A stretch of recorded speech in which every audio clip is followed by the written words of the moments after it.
বঙ্গভবনে যে মহামান্য রাষ্ট্রপতির কাছে আমার পদত্যাগপত্র জমা আমি দেইনি। জি আপা, কাজে আমার কিন্তু পদত্যাগ হয়নি। আমি কিন্তু এখনো বাংলাদেশের constitutional prime minister elected prime minister. তিনি যদি পদত্যাগী না করেন তাহলে পালায় গেলেন কেন? আজকে কল রেকর্ডিংয়ে বড় বড় কথা বলছে, তিনি পাশেই আছেন, চট করে এসে পড়বেন। অনেকটা সূচর মতো।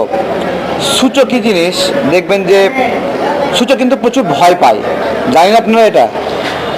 হ্যাঁ, একটু সুযোগ পেলে বের হয়ে মাথাটা বের করে আবার ভিতরে ঢুকে যায়। তো শেখ হাসিনা সেই সূচোর মতো, মাথা বের করে বলছে, সে চট করে এসে পড়বে। আমি বলি আমরা সূচোর জন্য একটা সুন্দর পরিবেশ করে রাখছি, কীভাবে সূচোকে বক্সে ঢুকাতে হবে। শেখ হাসিনা চট করে আসবে, আমরা চট করে বক্সে ঢুকাই ফেলবো। তারপরে পাবলিক সূচকে কি করে, পানিতে চুবাই, লাত্তি উষ্টা মারে, এইরকম ঐতিহাসিকভাবে